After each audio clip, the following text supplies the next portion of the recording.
So kita akan mulakan dengan topik satu iaitu pengenalan. Okay, so kita akan tengok dulu apa dia. Sebagai pengenalan adalah asal usul bahasa Melayu. Okay, sejarah awal menunjukkan bahawa nenek moyang orang Melayu berasal dari Asia Tengah yang berpindah ke selatan sejak 2500 sebelum Masihi.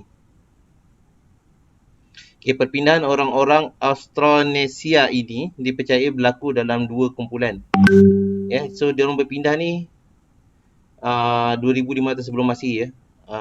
So dia dipercayai ada dua kumpulan lah yang datang ke selatan ni. Iaitu kumpulan pertama dikenali sebagai Melayu Proto. Okay, berpindah ke Asia Tenggara pada zaman Batu Baru, kira-kira 2500 sebelum Masihi. Dia keturunannya orang asli di semenanjung Malaysia, Dayak di Sarawak dan Batak di Sumatera. Okay. Kumpulan yang kedua pula adalah dikenali sebagai Melayu Deutero. Melayu Deutero ni dia berpindah ke Asia Tenggara pada zaman Logam. Kira-kira 1500 sebelum Masihi. Maknanya 1000 tahun kemudian lah selepas Proto tadi. Okay, keturunan orang Melayu di Malaysia. So orang Melayu yang berada dekat Malaysia ni ikut kepercayaan dia adalah daripada keturunan Melayu Deutero ni lah. Kalau orang asli Melayu Proto. Okay, lebih bijak dan mahir daripada Melayu Proto. Okay, bijak dalam bidang astronomi, pelayaran dan bercucuk tanam, memiliki kawasan pantai dan lembah Asia Tenggara. So Melayu Deutero ni dia lebih bijak lah daripada Melayu Proto ni. Dia orang boleh kalau nak jadi nelayan ni, dia orang kena mahir dalam bidang astronomi untuk tengok bintang semua, dan bidang pelayaran dan bercucuk tanam pun dia orang lebih bijak lah. Dia orang banyak menggunakan alatan-alatan yang lebih moden lah untuk bercucuk tanam. Dia orang tahu macam mana cara nak bercucuk tanam yang lebih baik. Dia orang macam ada pengetahuan yang banyak sikit lah daripada Melayu Proto tadi. Kedatangan kedua-dua kumpulan ini membawa bersama-sama dengan bahasa Austronesia. So dia orang bawa bahasa Austronesia. Bahasa Austronesia ialah satu rumpun bahasa yang tergolong dalam satu filem bahasa Austris. So bahasa Austronesia ni adalah salah satu daripada bahasa Austris lah. Austris ni dia besar. So salah satu daripada bahasa Austris adalah bahasa Austronesia. Rumpun bahasa-bahasa Austris daripada Austronesia, Austro-Asia, Tibet, China. So dalam rumpun Austris ni ada 3 bahasa. Salah satunya adalah Austronesia tadilah. So Austronesia ni lah yang dibawa ke bahasa Melayu sekarang lah. So Austronesia ni dia pun ada rumpun dia lah. Dia ada keluarga besar dia, iaitu yang pertama adalah Nusantara, iaitu di bahasa di Kepulauan Melayu. Kepulauan Melayu ni dekat selatan ni lah. Macam saya ada ajar dekat dalam hubungan etnik apa dia Kepulauan Melayu. So Nusantara tu dia punya salah satu daripada rumpun bahasa Austronesia tadi. Okay, seterusnya adalah Polynesia, bahasa di Hawaii, Maori, Tonga. Seterusnya adalah Melanesia, bahasa di Fiji, Irian, New Caledonia. Seterusnya adalah bahasa Micronesia, iaitu bahasa di Marshall, Carolina, Mariana dan Gilbert. Okey Zulfian, boleh ya? Boleh. Boleh. Okay, bahasa Melayu di Nusantara dapat dibagikan kepada 3 peringkat. Okay, so sekarang kita fokus kepada bahasa Melayu dekat Nusantara lah, iaitu bahasa Melayu Austronesia tadi. Austronesia tadi pun ada bagi kepada 4, iaitu Nusantara. So kita fokus kepada yang Nusantara tu. So Nusantara tu pun boleh dibagi kepada 3 peringkat, iaitu bahasa Melayu kuno. So kalau awak tengok pada zaman macam presentation kawan awak hari tu dekat Kerajaan Sriwijaya contohnya, diorang menggunakan bahasa Melayu kuno pada waktu tersebut. Diorang menggunakan bahasa Melayu kuno. So inilah dia bahasa Melayu kuno tersebut. Salah satu bahasa daripada keluarga bahasa Nusantara. Kegebilangannya di abad ke-7 dan abad ke-13 pada zaman Kerajaan Sriwijaya. Ini yang saya sebut tadi. Hari tu ada kawan awak sebut yang saya tunjuk video dia tu. Ada tak? Awak ada dalam kelas tak waktu tu? Ada. Ada kan yang saya tunjuk video bahasa Melayu kuno. Dia ada macam bunyi-bunyi sikit bahasa Melayu. ada juga bunyi-bunyi sikit macam bahasa Siam. Dia ada macam campur-campur sikit lah. Kalau tengok tulisan ni pun macam tulisan Siam sikit lah. Okey, penuturnya di Semenanjung, Kepulauan Riau dan Sumatera. Pada zaman Sriwijaya, bahasa Melayu kuno berfungsi sebagai lingua franca, iaitu bahasa perantaraan dan bahasa pentadbiran. Bahasa Melayu kuno banyak dipengaruhi bahasa Sanskrit kerana pengaruh agama Hindu. Bahasa Sanskrit bahasa bangsawan dan mempunyai tamadun yang tinggi dan sifat bahasa Melayu yang mudah dilentur dan dibentuk mengikut keadaan dan keperluan. Okey, seterusnya kita pergi pula. Peringkat seterusnya adalah bahasa Melayu klasik. Yang bermula pada abad ke-13 apabila pengaruh agama Islam semakin dominan di Asia Tenggara. Ini masa zaman kerajaan Melayu Melaka semua tu lah. Itu dah jadi bahasa Melayu klasik ya. Dan itu Islam dah mula masuk. So dia sikit banyak merubah bahasa Melayu tu sendiri. Bahasa Melayu mengalami evolusi dari segi kosakata, serata ayat dan tulisan. Okey, kegunaan bahasa Melayu klasik ini dibagi kepada 3 zaman penting. Ini macam saya sebut tadi. Yang pertama adalah zaman kerajaan Melaka. Yang kedua adalah zaman kerajaan Aceh. Yang ketiga adalah zaman kerajaan Johor, Riau. Pada waktu zaman-zaman tersebut ni, bahasa Melayu klasik digunakan. Okey, dan yang seperti yang kita ada sekarang adalah bahasa Melayu moden. Bahasa Melayu moden bermula pada abad ke-19. Pada tahun 1900 ke atas lah. Hasil karangan Munshi Abdullah dikatakan sebagai permulaan zaman bahasa Melayu moden. Sebelum penjajahan British, bahasa Melayu telah mencapai kedudukan yang tinggi, berfungsi sebagai bahasa pengantara, pentadbiran, kesusastraan dan bahasa pengantar di pusat pendidikan Islam. Semasa awal pemerintahan British, bahasa Melayu digunakan dalam urusan rasmi jabatan-jabatan kerajaan tertentu. Pegawai British yang bertugas di negeri Melayu dikehendaki mempelajari bahasa Melayu dan lulus dalam peperiksaan bahasa Melayu. Kedudukan bahasa Melayu mula terancam selepas Perang Dunia Kedua kerana perubahan dasar British yang menjadikan bahasa Inggeris sebagai bahasa pengantar dalam sistem pendidikan. Okey, yang ini saya baru jajah hari Isnin minggu lepas dalam sistem pendidikan lah. Kalau kita tengok pada awalnya memang bahasa Melayu ni digunakan sebagai bahasa perantara lah dekat tanah Melayu ni, walaupun ada penjajah yang masuk ya. Tapi selepas Perang Dunia Kedua, kita tahu yang British datang balik ke tanah Melayu dan membentuk Malayan Union. Okay, so bila dia bentuk Malayan Union tu, dia pun cuba untuk menjadikan bahasa Inggeris ni sebagai bahasa pengantar. Kalau kita tengok hari tu,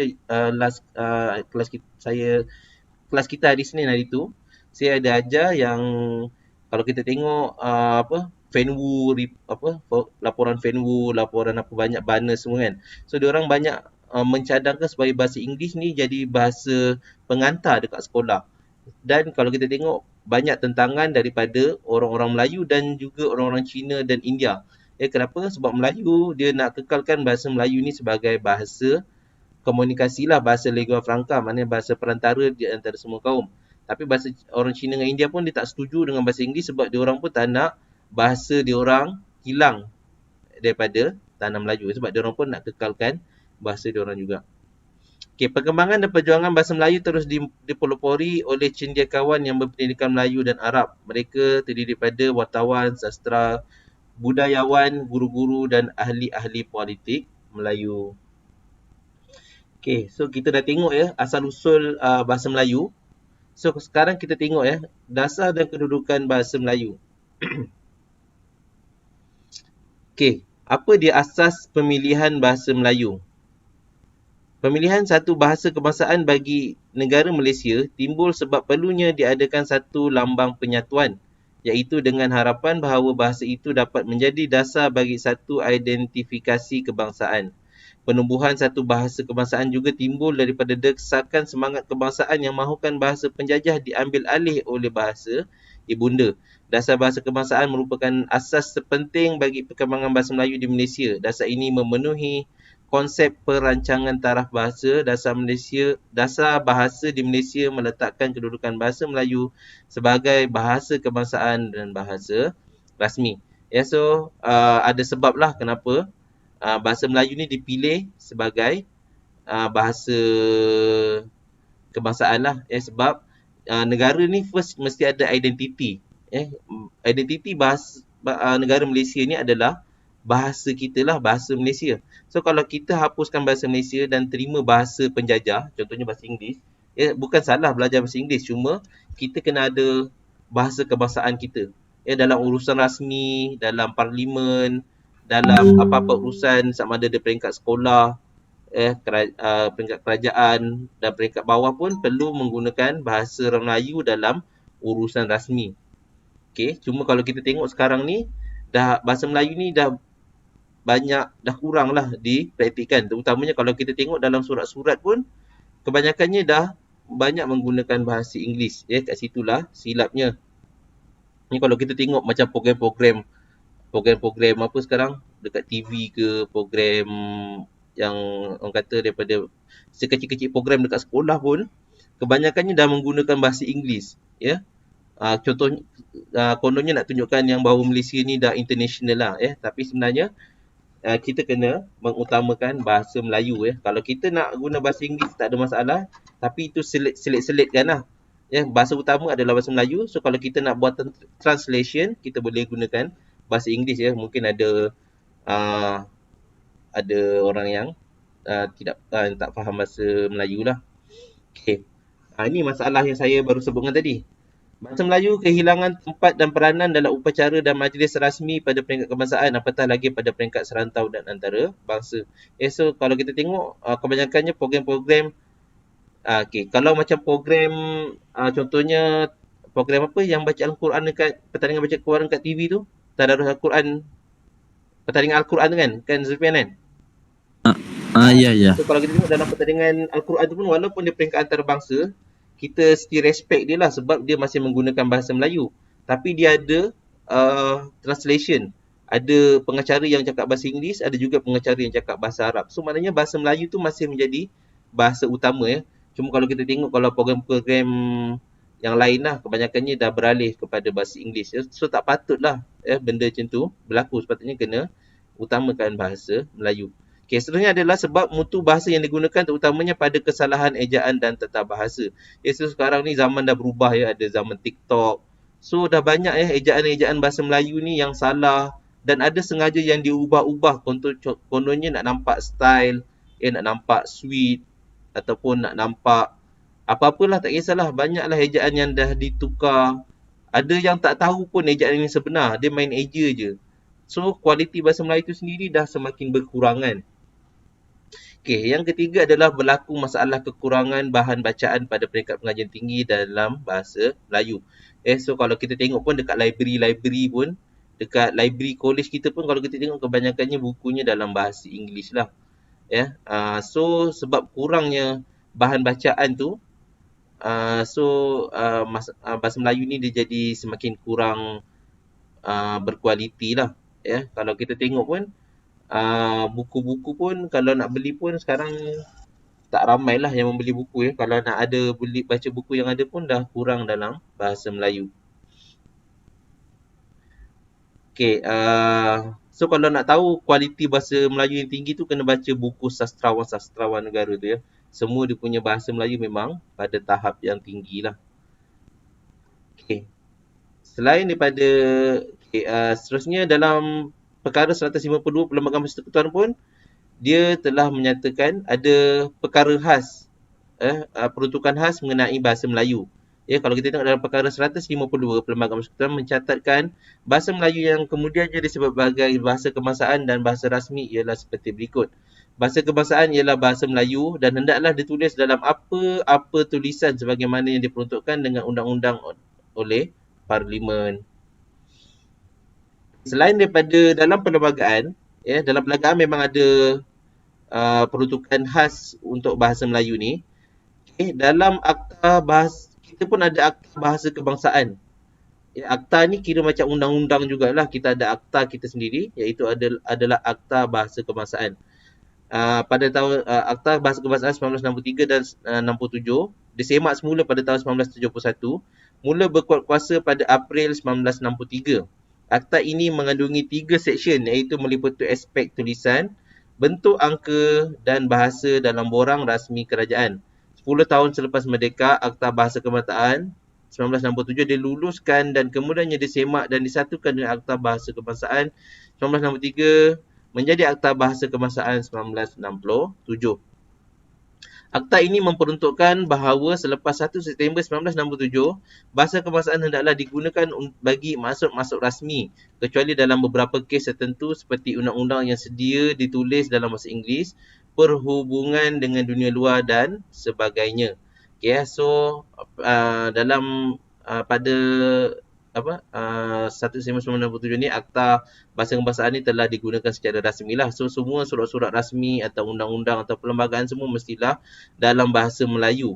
Kecuali ada kecuali lah. Contohnya memang undang-undang tu dah dibuat dalam bahasa Inggeris pada sebelumnya.